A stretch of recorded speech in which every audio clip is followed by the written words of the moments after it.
Ada 9 kiat yang perlu sebagai orang tua, perlu untuk kita cermati bersama di dalam membentuk generasi harapan, generasi terbaik ini. Karena saya yakin setiap orang tua pasti menginginkan anak-anaknya menjadi anak-anak yang terbaik. Menjadi kebanggaan orang tua. Menjadi pemimpin di masa depan. Bahkan nantinya di akhirat kelak selamat dari azab api neraka. Bismillahirrahmanirrahim. Assalamualaikum warahmatullahi wabarakatuh. Alhamdulillahirabbil alamin wa bihi nasta'in ala umurid dunya waddin. Asyhadu an la ilaha illallah wahdahu la syarikalah wa asyhadu anna Muhammadan abduhu wa rasuluh amma ba'd. Alhamdulillah, kembali kita memuji dan bersyukur kepada Allah Subhanahu wa taala, di mana di hari ini alhamdulillah Allah Subhanahu wa taala masih memberikan kepada kita limpahan nikmat-Nya, baik itu berupa kesehatan, kekuatan serta kesempatan untuk kita dapat bersama-sama dalam program ini. Insya Allah, materi yang akan kita sampaikan adalah menyangkut tentang bagaimana membangun generasi harapan. Kita ketahui bersama bahwa anak adalah merupakan nikmat dari Allah Subhanahu wa taala. Nikmat yang sangat besar bagi orang tua mendapatkan anak tersebut. Selain dia adalah merupakan nikmat, anak juga adalah merupakan amanah, titipan dari Allah Subhanahu wa taala. Tidak semua orang yang berkeluarga mendapatkan nikmat anak ini. Namun pada saat Allah Subhanahu wa taala memberikan kepada kita nikmat berupa anak, maka kita sebagai orang tua wajib untuk bagaimana membimbing, membina, mengarahkan mereka untuk menjadi anak-anak yang soleh, anak-anak yang solehah. Sebab kita sebagai orang tua nantinya akan dimintai pertanggungjawaban di hadapan Allah Subhanahu wa taala menyangkut tentang anak-anak kita ini. Kullukum ra'in wa kullukum mas'ulun an ra'iyati. Setiap kalian adalah pemimpin dan setiap pemimpin itu akan dimintai pertanggungjawabannya. Di dalam Al-Qur'an Allah Subhanahu wa taala berfirman, "Ya ayyuhalladzina amanu qu anfusakum wa ahlikum nara." Wahai orang-orang yang beriman, jagalah diri kalian dan keluarga kalian dari azab api neraka. Dalam membangun generasi harapan, para pemirsa yang mulia, maka minimal ada 4 alasan kenapa sampai kita penting untuk membina, membimbing, mengarahkan anak-anak kita. Di antaranya adalah dalam membangun generasi harapan,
anak-anak kita ini adalah merupakan kebanggaan orang tua.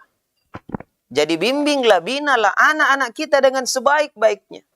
Sebab mereka adalah merupakan yang dapat membanggakan orang tuanya. Bayangkan jamaah sekalian, kalau kita memiliki misalnya beberapa anak, misalnya 7 orang anak, masing-masing kerjanya bagus, prestasinya baik, maka pasti yang akan gembira adalah orang tua. Bahkan yang akan bahagia adalah orang tuanya. Setiap ditanya anak tersebut, kenapa sampai mereka bisa berhasil seperti ini? Maka yang disebutkan adalah orang tuanya. Ini luar biasa jamaah sekalian. Tetapi kalau anak-anak kita tidak arahkan dengan baik. Satunya ada yang jadi begal, curanmor, bandar narkoba. Maka siapa yang malu? Setiap ada deringan telepon, selalu kita berpikir, polsek mana lagi yang telepon ini? Karena kalau bermasalah anak itu, yang paling pertama dicari adalah orang tuanya.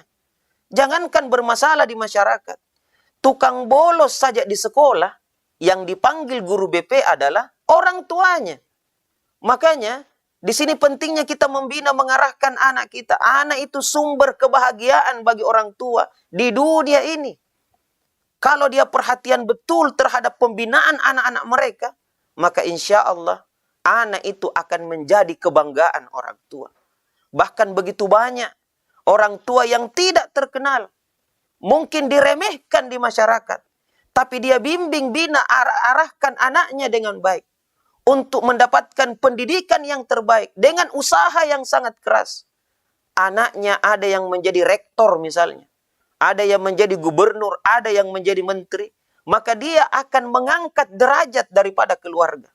Tapi begitu banyak juga orang tua yang bagus derajatnya di masyarakat dihancurkan oleh akhlak yang buruk daripada anak-anaknya itu.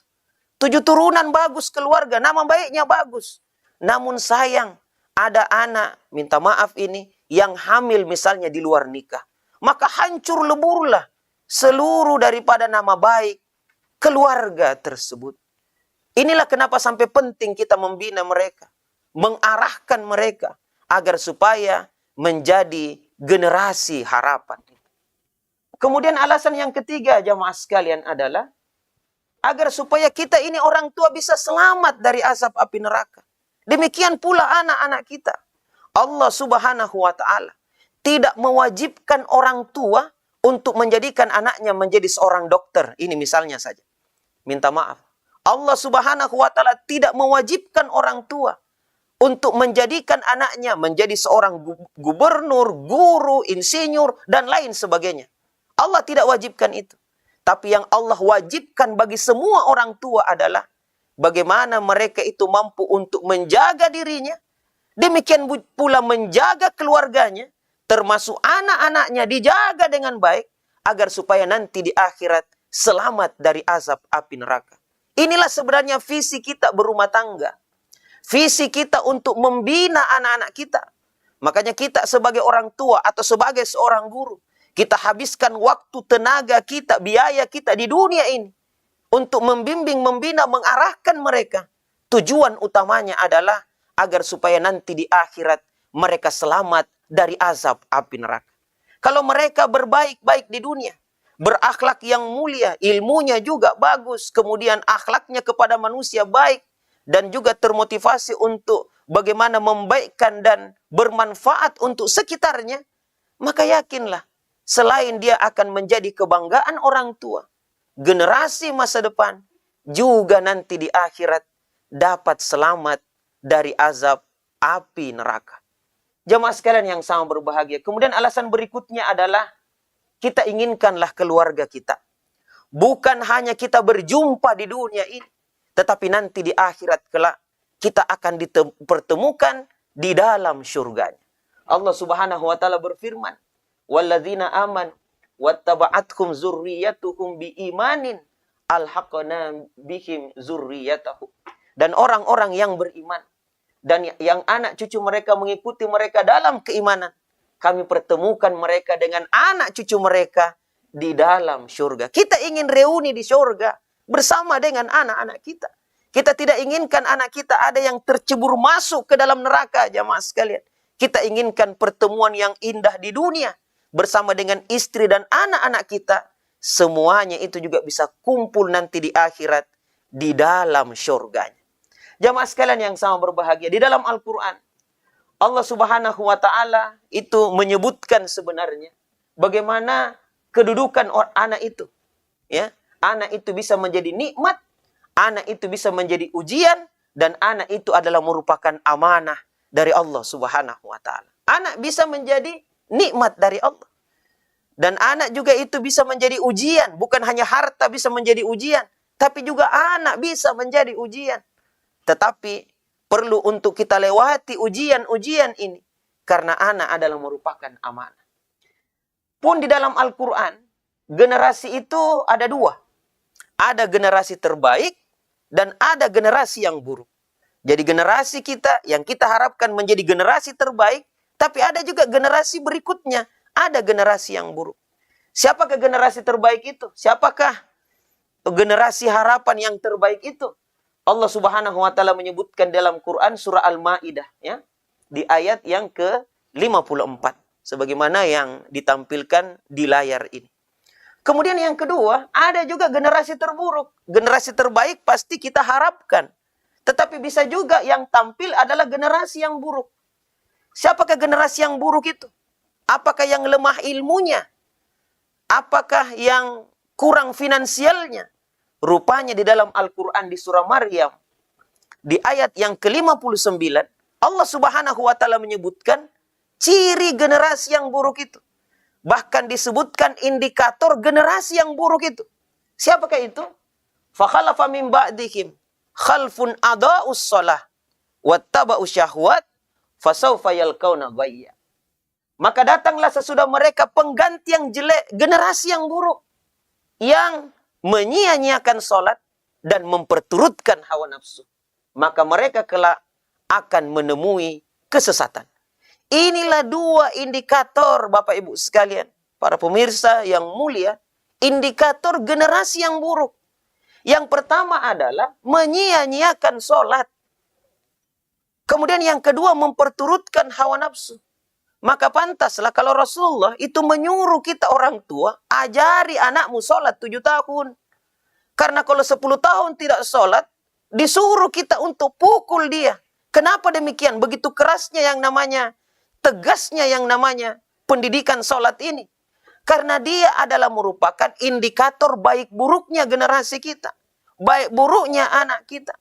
Kalau anak kita sudah tidak sholat jamaah sekalian, meninggalkan sholat dengan sengaja, ini adalah merupakan musibah yang sangat besar untuk keluarga kita. Jangan sampai kelak dia menjadi generasi yang buruk, generasi yang jelek. Banyak sekarang orang tua, alhamdulillah, rajin sholat di masjid. Rajin sholat. Bahkan karena pandemi, rajin sholat di rumah. Namun sayangnya, dia tidak membangunkan anaknya. Dia tidak menyuruh anaknya untuk sholat. Dia menganggap kesian, kan masih subuh, jangan sampai dia capek, dan lain sebagainya. Itu banyak sekali alasan. Padahal, kalau kita tinggalkan amanah yang satu ini, akhirnya anak kita menyia-nyiakan sholat, meninggalkan sholat dengan sengaja, justru inilah generasi yang jelek itu, generasi yang buruk itu. Dan kalau dia sudah tinggalkan yang namanya sholat, maka pasti dia akan memperturutkan hawa nafsu. Luqman mengajarkan kepada anaknya, bahkan disebutkan, diabadikan di dalam Al-Quran. Ya bunayya, aqimis sholah. Wa'mur bil ma'ruf, wanha anil munkar, wasbir ala ma'asabah. Wahai ananda, tunaikan sholat. Ajak manusia kepada kebaikan, cegah kepada kemungkaran. Dan bersabarlah akan ujian yang menimpa. Sholat yang disebutkan pertama kali, jamaah sekalian yang sama berbahagia. Kita tidak inginkan generasi yang jelek ini, generasi yang buruk ini. Di mana ciri mereka itu bisa kita lihat, ya. Wa na'udzubillahi min zalik. Kita tidak mau seperti hasil data survei ini, ya. 62,7% remaja SMP sudah tidak perawan lagi. Ini minta maaf, ini hasil data dari apa yang disebutkan ini, ya. Kemudian apa lagi? Hedonis dan hura-hura. Ini kita tidak mau, jamaah sekalian. Anak-anak kita menjadi generasi seperti ini. Kemudian yang berikutnya lagi adalah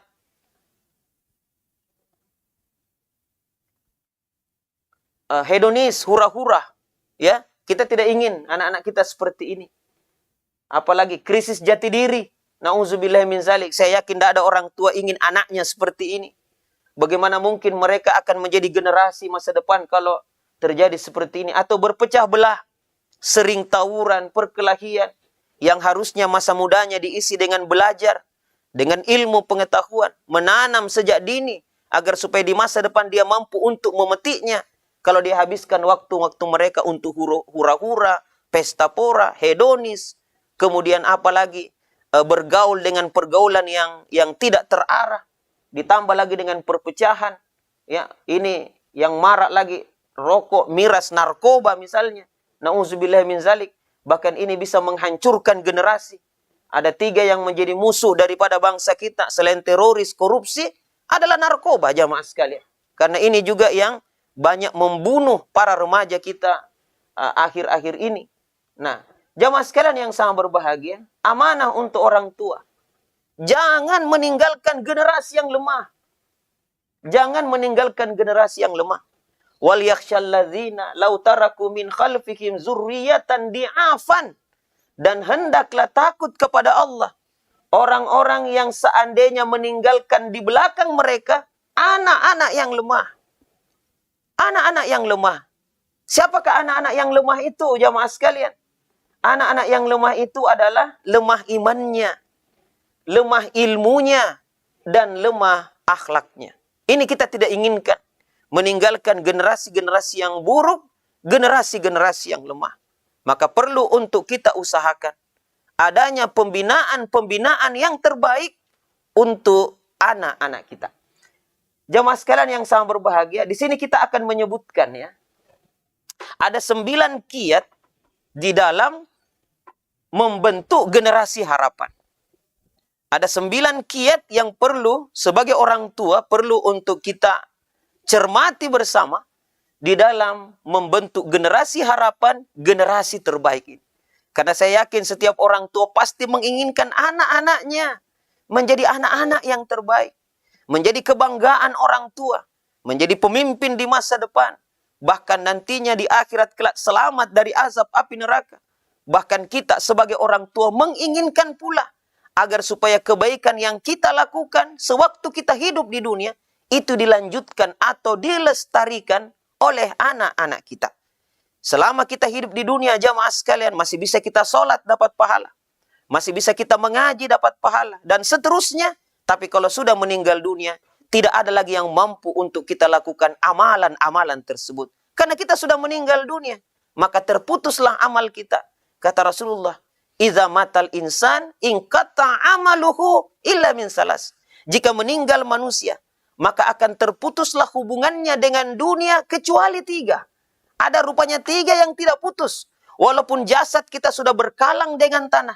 Walaupun nyawa kita sudah berpisah dengan jasad kita. Ada 3 yang tidak putus, jamaah sekalian. Apa itu? Sedekah jariah. Yang kedua, ilmu yang bermanfaat. Dan yang ketiga adalah anak soleh yang senantiasa mendoakan orang tuanya. Kita mungkin sudah meninggal dunia. Tapi anak-anak kita itu rajin melaksanakan sholat. Anak itu dapat pahala. Orang tuanya juga dapat pahala.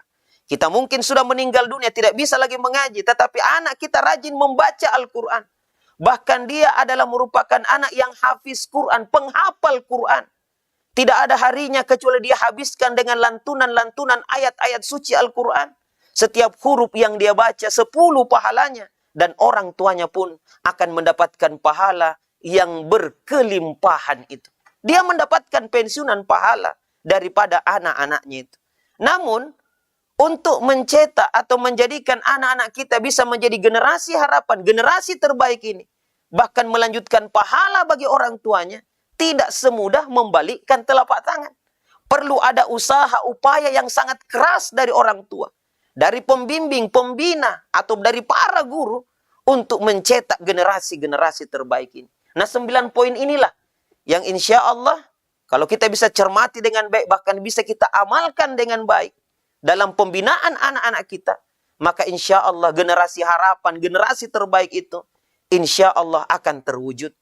Bahkan meninggalnya kita, yang menggantikan kita adalah orang-orang yang terbaik.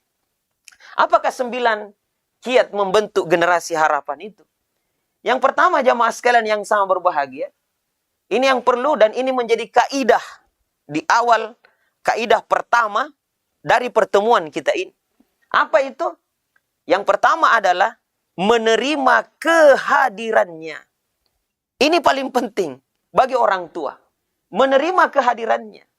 Jamaah sekalian yang sangat berbahagia, anak yang kita lahirkan itu bukanlah kemauan kita. Bukan juga karena keinginan anak itu. Tapi anak yang kita lahirkan semuanya adalah merupakan kehendak Allah Subhanahu wa taala.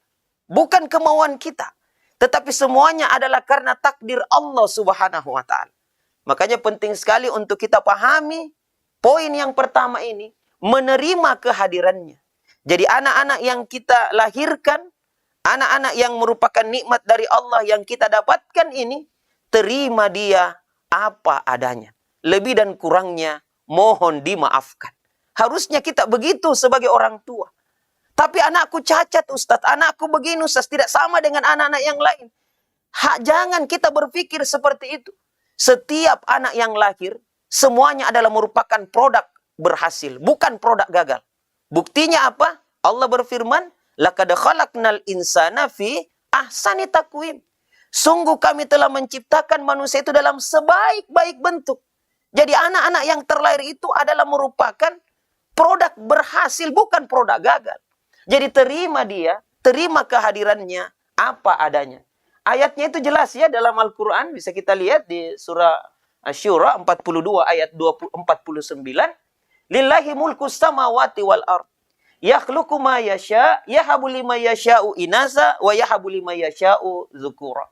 Kepunyaan Allah lah kerajaan langit dan bumi. Dia menciptakan apa-apa yang dia inginkan, kehendaki. Dia memberikan anak perempuan kepada siapa yang dia kehendaki. Memberikan anak laki-laki kepada siapa yang dia kehendaki. Bahkan di ayat berikutnya disebutkan, atau dia menganugerahkan kedua jenis laki-laki dan perempuan kepada siapa yang dikehendaki. Atau dia menjadikan mandul kepada siapa yang dikehendaki. Jadi semuanya adalah merupakan takdir Allah Subhanahu wa taala. Terima dia apa adanya. Dikasih anak laki-laki, syukuri. Dikasih anak perempuan, syukuri. Dikasih anak laki-laki dan perempuan, bersyukurlah.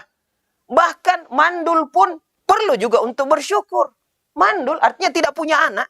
7 tahun, 8 tahun Ustadz, saya tidak punya anak. Inginkan sekali anak. Tapi tidak punya juga.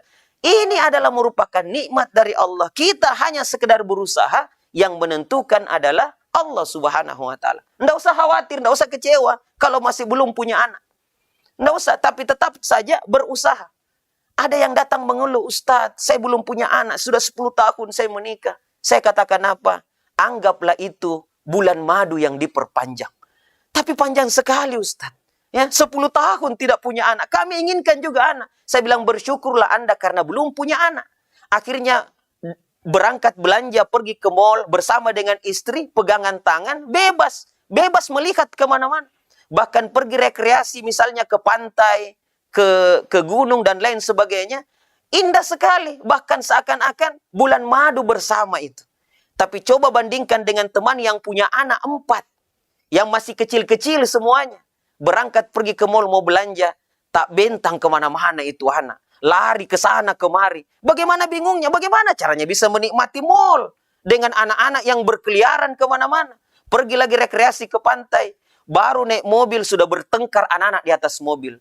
Ya, sampai lagi di tempat lokasi rekreasi bertengkar lagi di sana. Pulang lagi marah-marah orang tua. Akhirnya anak-anak bilang, lebih enggak usah rekreasi kalau begini modelnya. Jadi bersyukurlah kalau masih belum punya anak. Betapa banyak sudah punya anak, dia terlantarkan anaknya, begitu. Kita juga yang sudah punya anak, syukuri itu. Dikasih anak 4, perempuan semuanya. Maunya anak kelima adalah laki-laki. Lahir perempuan lagi. Terima dia apa adanya. Bayangkan kalau anak 4 perempuan. Lantas harapan anak kelima adalah laki-laki. Pada saat sudah hamil besar, pergilah dia ke dokter misalnya. Untuk USG. Untuk dilihat apa jenis kelaminnya ini. Positif laki-laki. Karena gembiranya, pergi ke toko beli baju laki-laki, mobil-mobil, dan lain sebagainya. Yang lahir adalah perempuan. Nah, ini jamaah sekalian. Jadi terima dia apa adanya. Kalau kita tidak terima, kasihan ini anak perempuan yang lahir ini. Dari kecil dikasih pakai baju laki-laki. Main-mainannya mobil-mobilan dan lain sebagainya. Akhirnya setelah besar, sudah menjadi perempuan yang Perjakah begitu? Ataukah semua anaknya laki-laki, dia inginkan anak perempuan. Pas anak terakhir yang lahir laki-laki lagi, dikasih pakai baju perempuan, mainannya dato-dato dan lain sebagainya. Ini cikal bakal cala bayi jamaah sekalian. Na'udzubillahi min zalik. Jadi terima dia apa adanya. Selain itu Allah Subhanahu wa taala telah memberikan memang kepada manusia, kepada setiap manusia yang lahir, itu nikmat yang berbeda-beda. Kemampuan yang berbeda-beda, kecerdasan yang berbeda-beda. Saya sering sampaikan di hadapan para guru-guru kita, untuk kalau kita mengajar di kelas, terima anak kita itu apa adanya. Terima. Tidak semua anak itu punya kemampuan intelektual yang sama. Punya kognisi yang sama. Tidak semuanya. Ada mungkin yang kuat di bidang matematika. Ada yang kuat di bidang olahraga, tidak kuat matematikanya. Ada yang kuat tidak kuat di olahraga, di matematika, tapi kuat di seninya misalnya. Ada yang kuat di bidang yang lain. Itu mereka itu berbeda-beda. Makanya kita sebagai orang tua tidak bisa juga membanding-bandingkan anak kita. Ada anak kita kelas 3 dengan kelas 4 misalnya. Yang kelas 4 ini anak tertua, besar badannya. Ya, besar badannya. Yang kedua ini yang kelas 3, kecil badannya, kurus. Ya. Pada saat sudah mengambil rapor dari sekolah, datang. Ibu, saya ranking 1. Ya, saya ranking 1. Ini anak yang kelas 3 ini. Mengatakan saya ranking 1. Yang kelas 4 datang, saya ranking 30 mama, dari 31 siswa. Maka orang tuanya langsung membandingkan. Ini bikin habis makanan saja ini. Badannya saja digedein, padahal tidak ada isi otaknya. Ini coba lihat adekmu kurus-kurus. Tidak bisa kita membandingkan seperti begitu. Karena beda talenta mereka. Ada memang anak yang tidak kuat matematika, tidak ranking di sekolah, tapi kalau disuruh cuci mobil juara 1. Untuk urusan luar berikan dia. Tapi untuk urusan kerjakan PR tidur dia di situ. Memang ada seperti begitu. Ada juga anak kuat dari sisi ilmu pengetahuan. Matematikanya ranking 1. Tetapi malasnya luar biasa. Disuruh ini malasnya, disuruh ini malasnya. Jadi masing-masing mereka itu berbeda-beda. Makanya jangan ajari burung elang itu berenang. Kenapa? Karena hanya akan habis waktu, tenaga, biaya, bahkan kita akan kecewa karena kemampuannya adalah untuk terbang di angkasa. Ajari dia bagaimana caranya meliuk-liuk dan lain sebagainya. Inilah tugas kita sebagai orang tua untuk melihat bagaimana karakter anak kita. Bagaimana talenta anak kita, bagaimana kemampuan anak kita. Dan kita lejitkan sesuai dengan kemampuannya itu. Harus kita terima dia apa adanya. Tidak boleh ada orang tua mengatakan, kenapa kamu ini sendiri hitam? Kakakmu putih, adekmu putih, kau sendiri hitam. Baku tukar barangkali di rumah sakit ini. Ini yang menyebabkan anak-anak kita minder, kurang percaya diri, dan menganggap hidupnya di dunia tidak berarti sama sekali. Tahukah Bapak Ibu sekalian? Kenapa sampai anak-anak kita banyak di luar sana? Menjadi berkerompol, berkerumun, berteman dengan orang-orang yang tidak baik misalnya.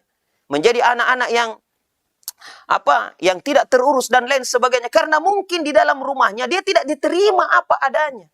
Tidak diterima kondisinya itu sehingga dia menganggap nanti dia keluar baru orang-orang di sekitarnya bisa menerima dia itu. Wa na'udzubillahi min zalik. Saya minta maaf jamaah sekalian yang mulia, terima anak kita apa adanya. Bahkan sampai ini saya minta maaf, anak kita tersalah misalnya, sampai kepada terjerumus narkoba, jangan buang dia. Dekati dia, dekap dia, ambil dia, rangkul dia. Karena dia butuh pada saat itu rangkulan. Dia butuh saat itu pelukan daripada orang tuanya. Ambil dia jamaah sekalian. Terima dia apa adanya. Ini yang pertama, kaidah yang cukup penting untuk kita pahami dalam membangun generasi terbaik. Kemudian yang kedua adalah, kalau kita ingin anak kita menjadi generasi terbaik, mari kita menjadi orang tua yang terbaik dulu. Menjadi orang tua terbaik juga. Maka pentinglah yang namanya qudwah. Apa itu qudwah? Contoh teladan di hadapan anak-anak kita. Contoh teladan yang terbaik. Dan contoh teladan ini mempersyaratkan satunya kata dan perbuatan. Satunya kata dan perbuatan. Kita ingatkan kepada diri kami dan juga kepada jamaah sekalian, bahwasanya semua anak yang lahir di atas permukaan bumi ini, mereka itu terlahir dalam kondisi tidak tahu apa-apa. tidak mengerti apa-apa. Allah Subhanahu wa taala berfirman, "Wallahu akhrajakum min butuni ummahatikum la ta'lamuna syai'a wa ja'ala lakumus sam'a wal absara wal af'idah la'allakum tashkurun." Dialah Allah Subhanahu wa taala yang telah mengeluarkan masing-masing kita daripada perut ibu kita dengan tidak mengerti apa-apa, tidak tahu apa-apa. Kemudian Allah memberikan 3 nikmat, pendengaran, penglihatan, dan hati. Mudah-mudahan kita termasuk orang-orang yang bersyukur. Jadi pada saat terlahir itu anak tidak tahu apa-apa. Tidak ada itu anak baru lahir, langsung jadi nakal, tidak ada. Atau langsung jadi baik, tidak ada. Atau mungkin kita sebagai orang tua mengatakan, jadi anak nakal nanti ini karena begini modelnya. Tidak ada. Semua mereka lahir dalam kondisi tidak tahu apa-apa. Orang paling pintar hari ini, orang paling kaya hari ini, waktu dia lahir juga, mereka itu tidak tahu apa-apa. Orang paling miskin hari ini, orang yang paling kita anggap paling rendah hari ini, itu juga waktu lahir, mereka itu tidak tahu apa-apa. Karena ketidaktahuan inilah, maka Allah memberikan 3 potensi itu, pendengaran, penglihatan, dan hati. Manfaatkan itu. Anak-anak itu ibaratnya, saya biasa ibaratkan seperti komputer baru yang kapasitasnya besar, tapi belum ada isinya. Belum ada isi filenya di dalam. Sama dengan hard disk 2 tera misalnya, atau 1 tera misalnya, besar sekali kapasitasnya, tapi belum ada filenya. Seperti begitulah anak-anak yang baru lahir. Maka bagaimana mengisi file-file itu? Maka Allah memberikan 3 ini, pendengaran, penglihatan, dan hati. Oleh karenanya, anak-anak itu mudah sekali belajar dari apa yang dia dengarkan. Mudah sekali belajar dari apa yang dia lihat. Mudah sekali belajar dari apa yang dia rasakan. Itulah anak-anak kita. Mereka mampu untuk belajar dengan bagus sekali. Maka disinilah pentingnya yang namanya qudwah. Contoh teladan itu. Bagaimana kita sebagai orang tua mengeluarkan kata-kata yang mulia. Agar supaya anak-anak kita mendengarkan kata-kata yang mulia dan baik-baik itu. Itulah yang tersimpan di kepalanya. Dan itulah yang akan dia ucapkan. Anak-anak itu seperti ember bocor, jamaah sekalian. Apa yang masuk di telinganya, itu yang keluar di mulutnya. Jadi kalau ada anak-anak yang suka, minta maaf, berbicara kotor di luar, yakinkan dia pernah dengar itu. Tidak akan mungkin dia improvisasi mengeluarkan kata-kata itu, kecuali yang dia dengarkan. Karena apa yang dia dengarkan akan tersimpan sebagai file di kepalanya. Demikianlah jamaah sekalian yang sangat berbagi. Maka disinilah pentingnya yang namanya qudwah. Satunya kata dan perbuatan. Anak-anak bukan hanya mendengar saja, tapi dia juga akan melihat. Dan mereka punya rasa.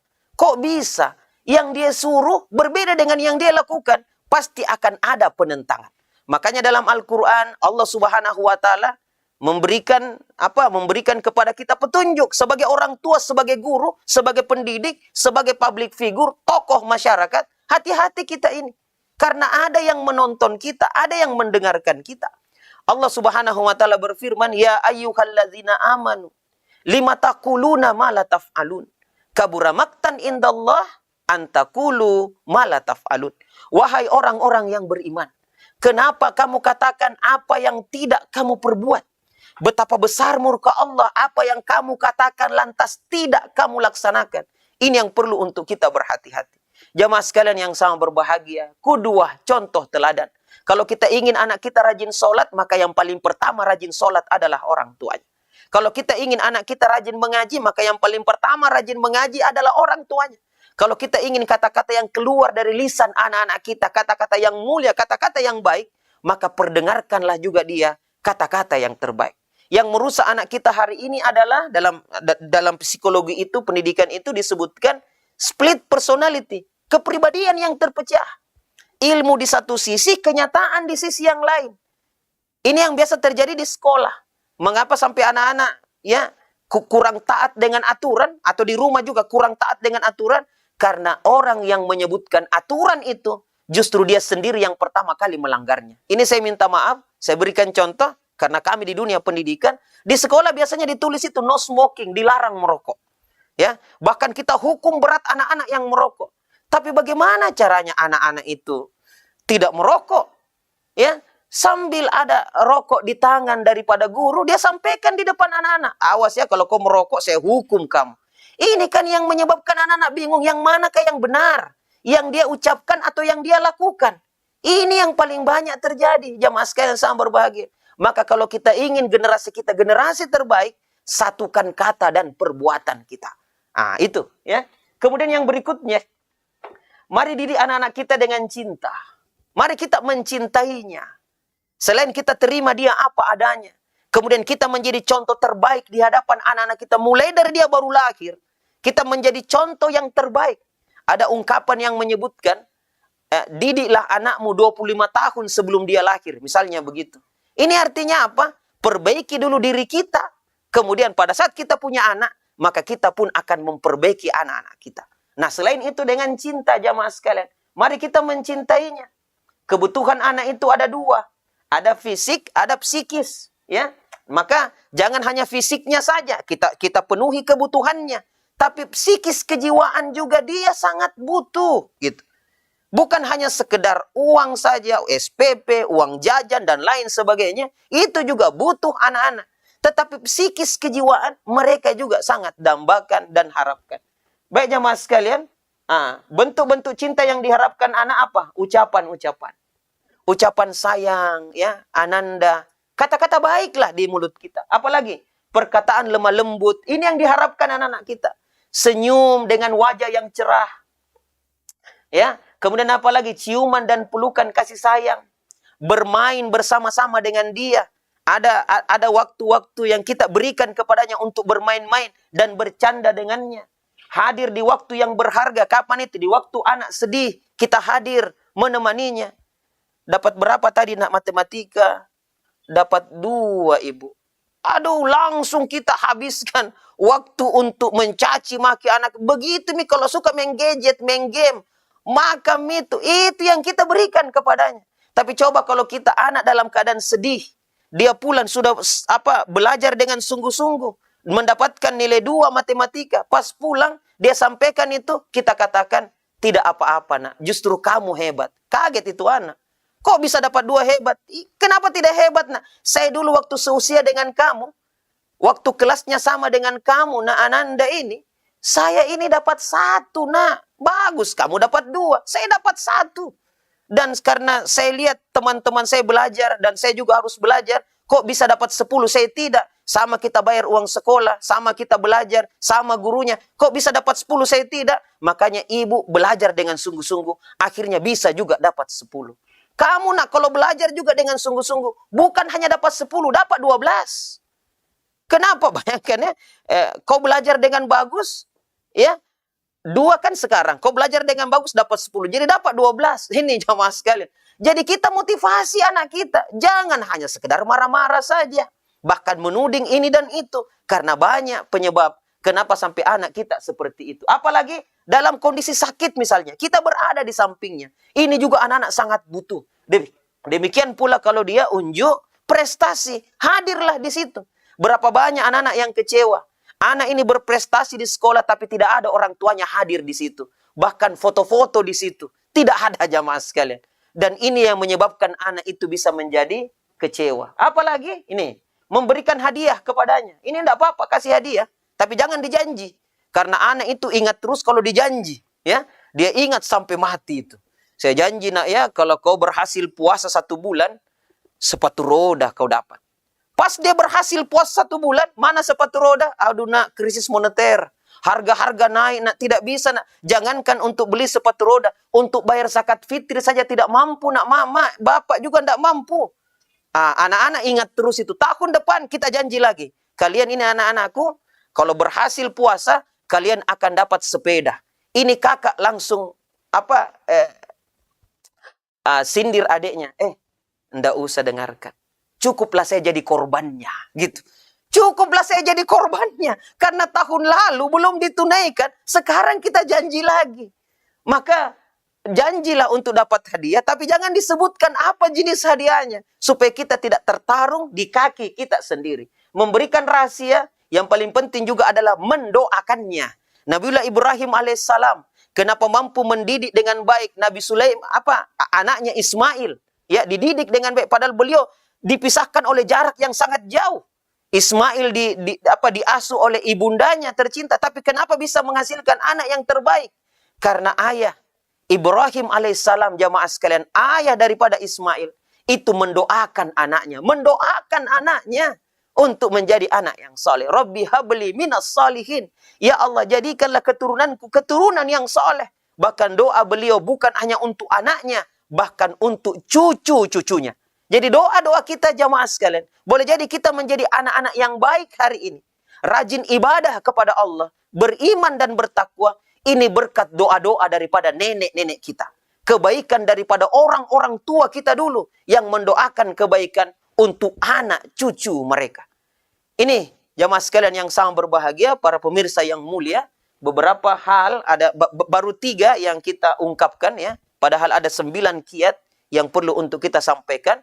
Mudah-mudahan ketiga kiat ini menerima anak kita apa adanya, menjadi kedua contoh teladan yang terbaik di hadapan mereka, mencintai mereka bukan hanya fisik tapi psikis, kejiwaan juga kita berikan kepadanya. Mudah-mudahan anak-anak kita menjadi generasi terbaik.